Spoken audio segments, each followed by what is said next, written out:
Well, good morning, everyone, and welcome to another town hall with the Detroit Regional Chamber. My name is Brad Williams. I am our Vice President of Government Relations at the Detroit Regional Chamber, and we have a really interesting topic that we wanted to bring to you this morning. Of course, we've spent the last, over a year talking about the election, and now the election's over, and we're talking now about what's going to happen next now that America has made our choice.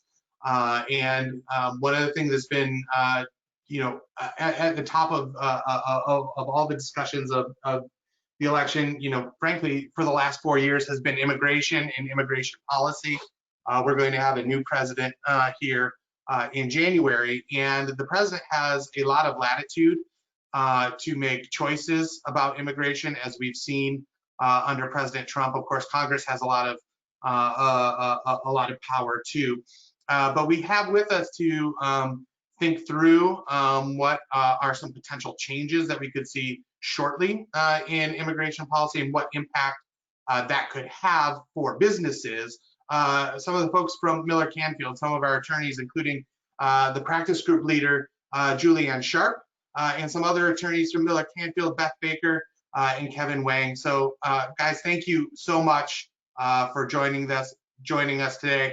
I have a number of questions that I am going to ask, but for those who are listening in and have some questions, as with all of our town halls, and for those of you who've been sitting in on these before, I know you're used to this and have heard me say this before. We have a question box. And please don't hesitate, and I know you're not shy, to ask your questions in the question box, and I will get to as many of these as is possible, because we want to make sure that we are addressing the things that are on the minds of our members in the business community.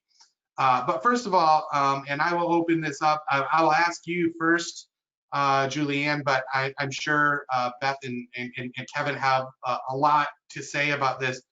But when the president-elect takes office here on January 20th, what do you think are some of the first things we can anticipate as business owners and employers that are going to change from an immigration perspective? What should employers start preparing for right now?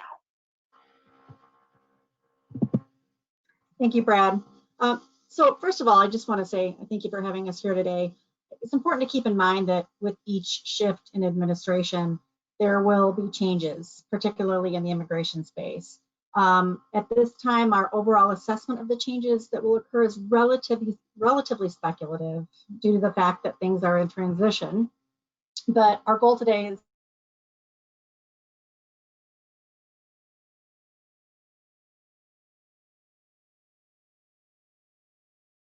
well, it looks like Julianne may have frozen due to the wonders of the internet. And so of any children who remain separated from their families. Changing some policies with regard to asylum seekers and refugees, for example. We would also expect to see the end of prolonged detention and reinvestment in case management systems, protecting Dreamers and their families, maintaining their employment authorization and creating a path to citizenship for them and their families, rescinding travel and refugee bans, reversing the public charge rule, which imposed quite a burden on green card applicants in terms of having to submit extensive financial and private information in the course of the green card process, both for family-based applicants and employment-based applicants. An immediate review of the TPS benefit, temporary protected status, for certain people from particular countries who fled due to economic downturn, as well as defending the naturalization process for green card holders, making that more streamlined and not subject to hefty fees, and just an overall modernization of America's immigration system. But particularly, that's what we can probably expect in the first 100 days, more of a humanitarian benefit focus. But with regard to businesses, on what they can expect. As they know, there have been a lot of changes with regard to the employment-based non-immigrant categories. The H-1Bs, for example, green cards, perm labor certification, L-1s, those categories. So there are these policies are developed, these rules are developed through policy and also through regulations, regulatory change. So what we can expect at this point then is there are lots of different regulations about to come out. They've all gone through a notice and comment period. We're obviously embarking upon H-1B cap season, as many of you employers are aware of. And what are the consequences of regulations? Basically, once a rule becomes final, it's harder for a new administration to rescind it, because once it's effective, the new administration must go through notice and comment, and then they promulgate that new rule. But if it isn't final yet, the new administration, the one that's coming in, can actually rescind that. But in terms of, the other rules from the Department of Labor and H-1Bs, there is pending litigation with regard to those regulatory changes. So we're going to talk a little bit more about that.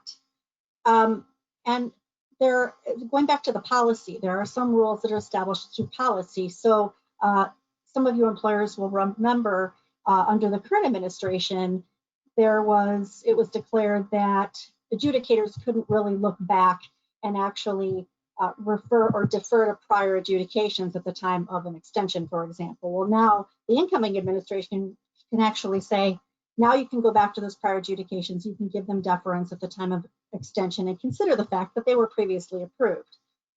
Another example of how they can just make a decision and reverse it based on something that was established previously on policy was green card interviews. At the end of the process, as you know, a lot of your employees who have been going through the sponsored process are now subject to in-person green card interviews. So at this point then, incoming administration can simply say, no longer required, we're reversing that policy, and you simply won't have to appear in person in front of an adjudicator at the end of the process. So that's an overview of what we can see. Again, it's relatively speculative, but my colleagues would probably be able to give you more detail here because they're anxious to do that. But that's an overview.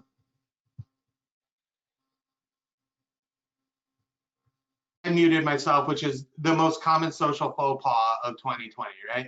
I guess one of the things I'm curious about, and I think maybe some of the folks who are listening in, some of them probably understand this better than others, but I think, immigration is something that's pretty easy to simplify or oversimplify in your head, right?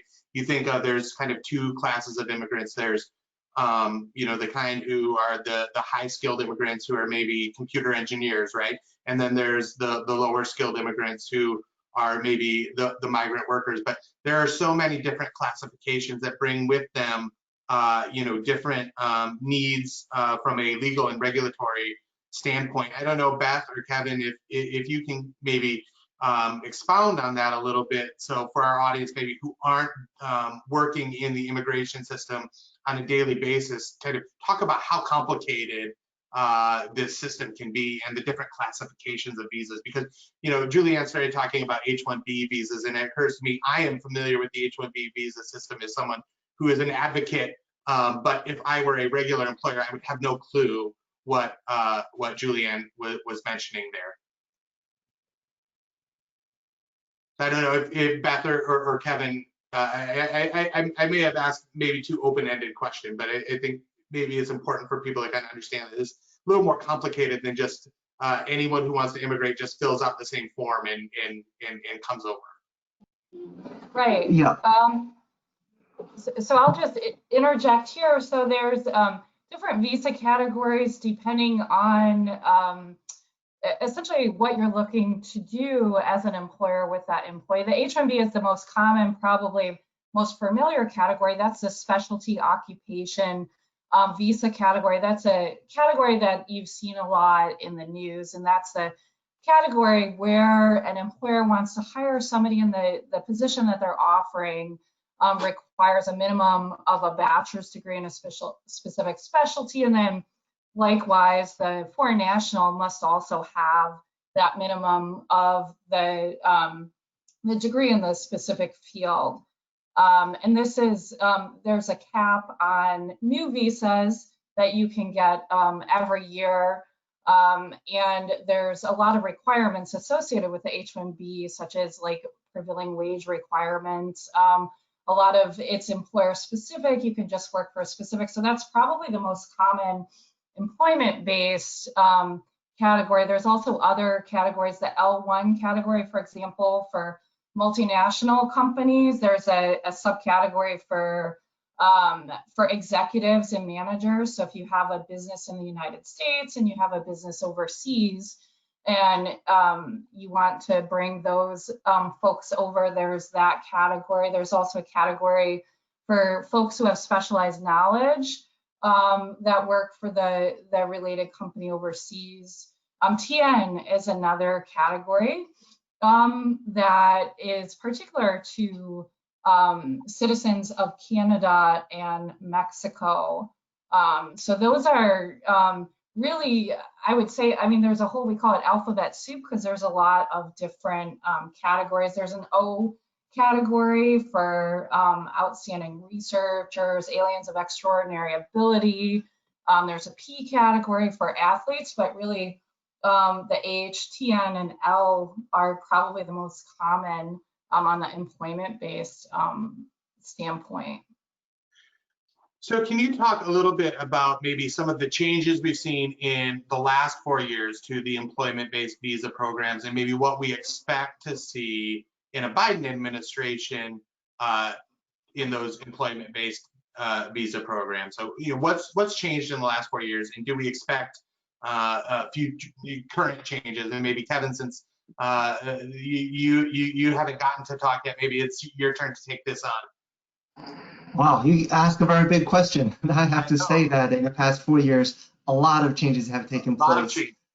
Right. I think that's the short answer to your question. In particular, I would say, in particular, I think that we are seeing more scrutiny from the government regarding various kinds of visa categories or visa programs. And just to go back to your previous question, I would like to clarify that typically the U.S. immigration system is divided into two categories. One is the temporary or non-immigrant visa categories that would allow U.S. employers to hire people for for a short period of time, let's say 3, 4, 5, 6 years.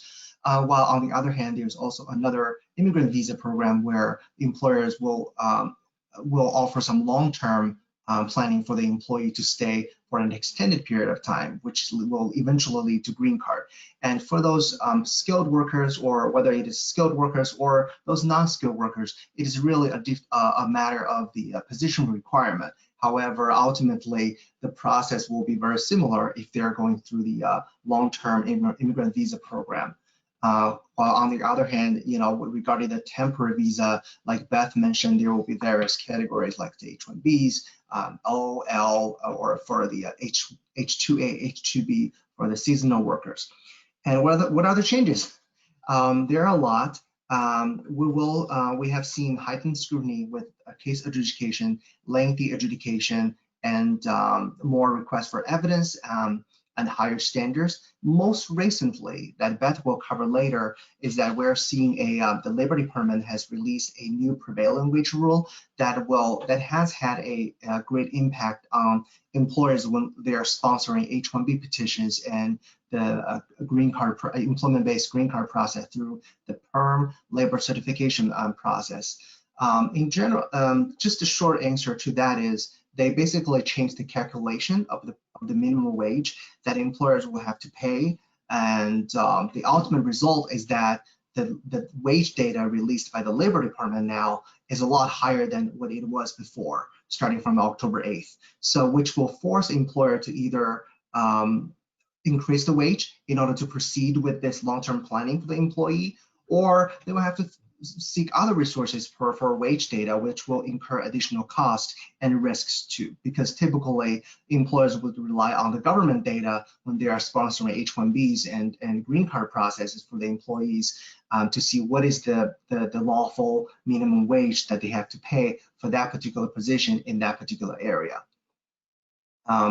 So that's just an example of the changes that happened recently. Going back to what's going to happen under the Biden administration, like Julian said, there are still a lot of uncertainties here because we are still in the transition period.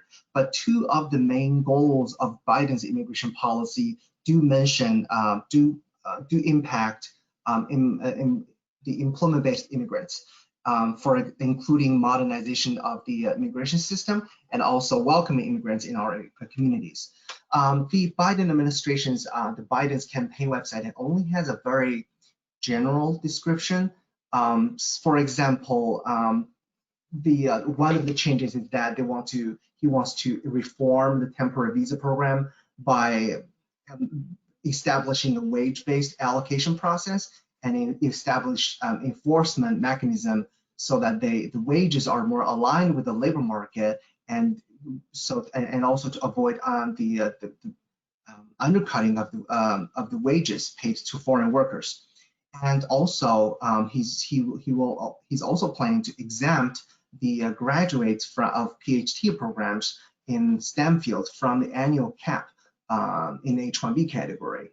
Right now, there are a total of 85,000 H-1B visas available every year, and those fresh graduates will need to go through this lottery process against this cap in order to get the H-1B visa.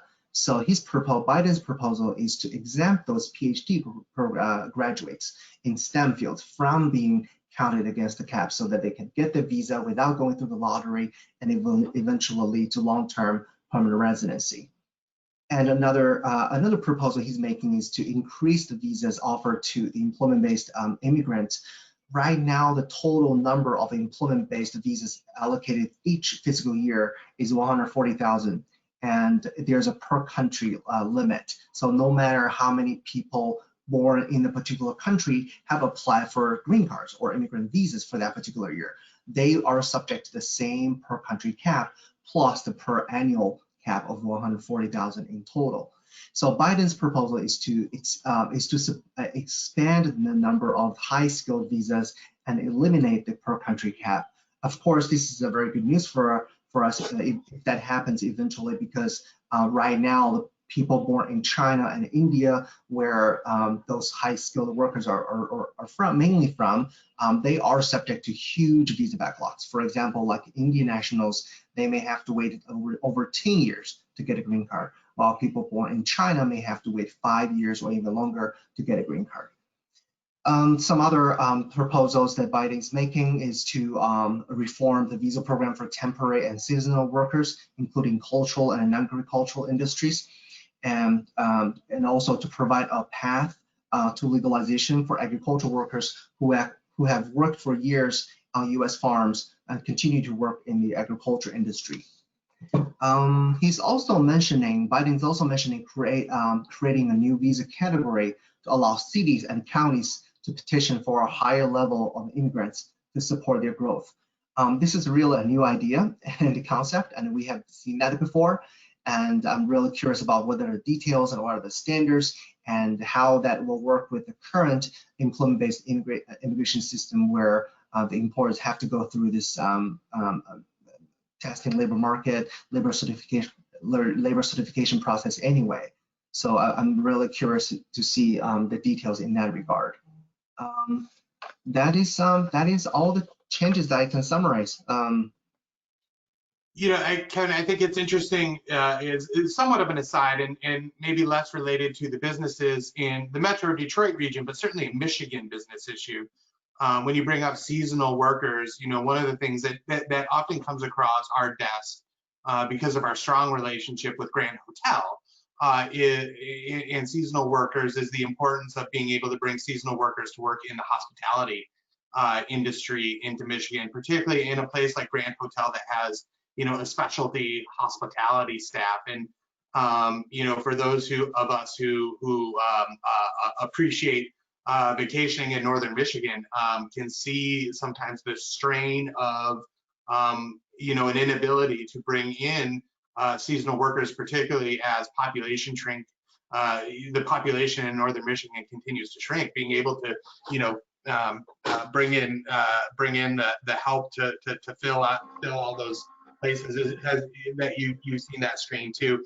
I guess one of the questions I've been thinking about, I've been working at the chamber now for 13 years, and I think for all 13 of those years, every time I say immigration, I can't help but say comprehensive immigration reform. It's almost like, those three words go together, and I know what comprehensive immigration reform means. I can kind of tick off the 5 things that comprehensive immigration reform means, but has the definition for your clients of what a workable reform of our immigration system means, has that shifted in a meaningful way in the last several years? Are there new learnings that you all as experts have had that advocates like me should know about as we look at a new president and new members of Congress coming in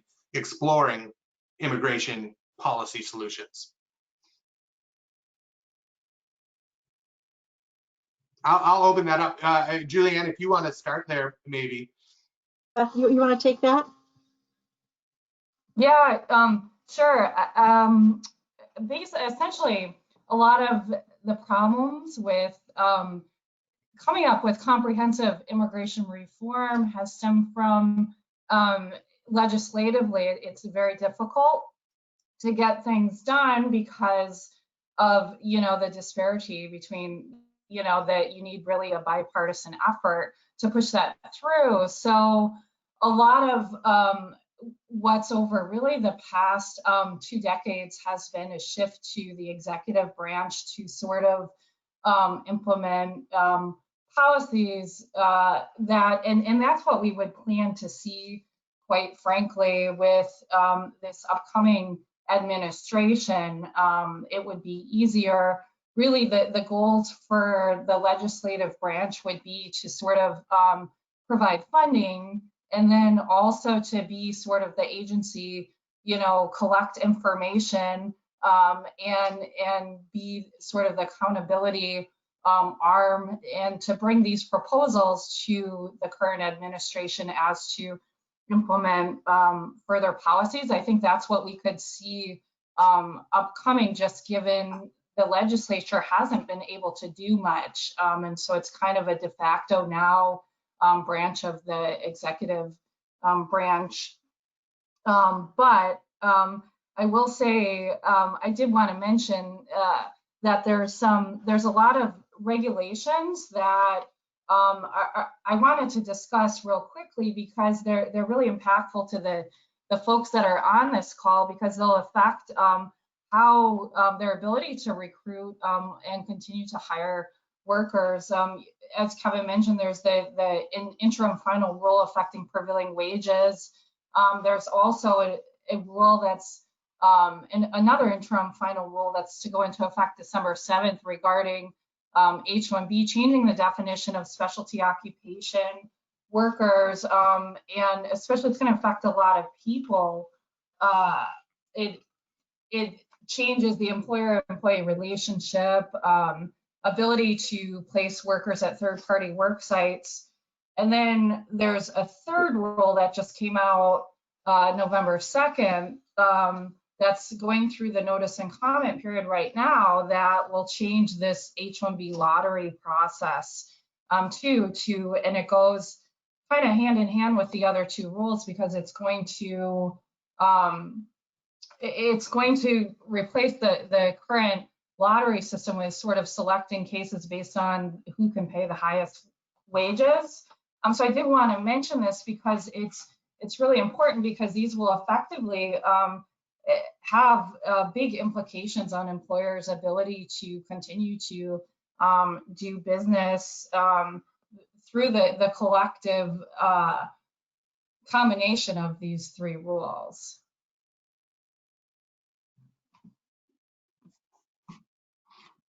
Julianne, you look like you had something to say, but you're on mute. I wanted you to have say, something you Brad, wanted to yeah, add? Brad, thanks. I wanted to say also that because the employment side of immigration and immigration reform is so complicated, the Biden administration will actually be looking to the public and to people like immigration practitioners and our association, the American Immigration Lawyers Association, for comment and actually to educate the government on what's going on and what works for businesses in the United States. So I think that's going to be really critical. So that's promising.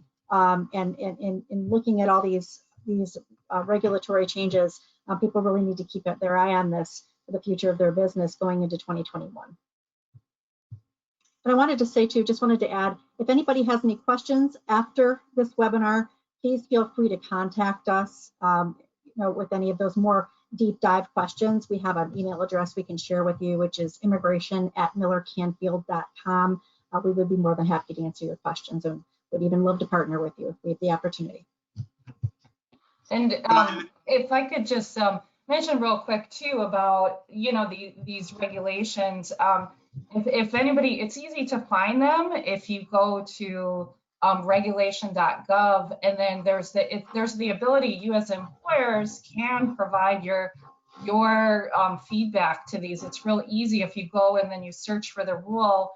There's an electronic option to where you can just real easily type in your comments, and then if it's a unique perspective, before the rule will become final, the government will look at that and they have to take that into consideration before publishing the rule. So I did want to just mention that it would behoove employers to look at this, because it will in one way or another affect your abilities to continue to do business.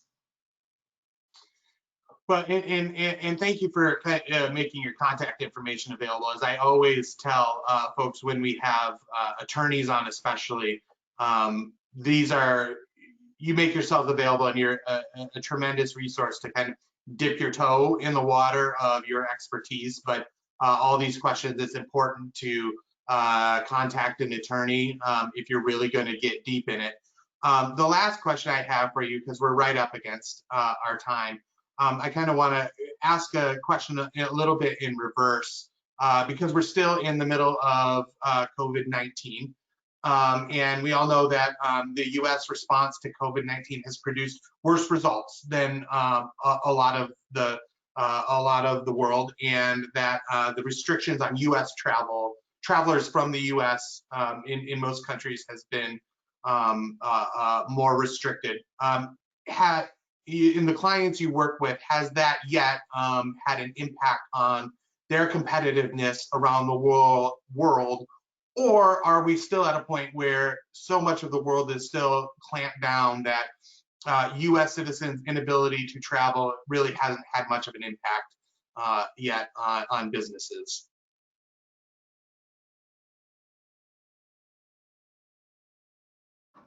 Kevin, did you want to take that? Yeah, of course. Yes, we do see that we do as we get close to the holiday season, a lot of employers and employees are reaching out to us for and talk about their travel plan. That is becoming an issue, and we are working with our clients closely on that. Currently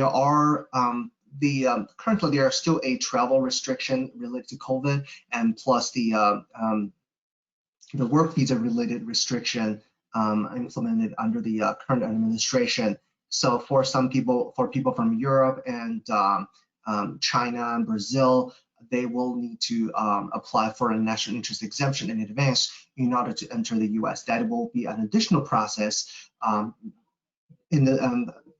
plus besides the visa application. And of course, a lot of the consulates are still not back to their full capacity, so there's a long visa wait time if they plan to apply for a visa. So early planning is highly recommended, and yeah, consultation with their legal counsel, it is also recommended. Great. Well, we are right up against 11:30, and we promised you a half an hour, and this has been incredibly helpful and incredibly interesting, a really interesting topic. Of all the issues that are going to probably should take a sharp turn in January. I would say immigration is one of them that's going to take amongst the sharpest turn. I mean, there's going to be a lot of that are going to take a sharp turn, but this is one of the biggest ones. So Julianne and Beth and Kevin from Miller Canfield in the immigration practice, thank you so much for joining us today. We're going to make this, like all of our town halls, available on the chamber website later this afternoon. So be sure to go and look for it so you can listen in again, catch up on anything you missed, or share it with your colleagues who maybe weren't available at this time. And there are a wealth of resources on the chamber website. Feel free to go there and reach out to any of us on the chamber team if we can be helpful to you in any way. And with that, I will thank you to our panelists for participating today, and thank you to you, our chamber members, for listening in, and I hope you enjoy the rest of your day. Thanks so much, and have a good afternoon. Thank you. Thank you. Thanks.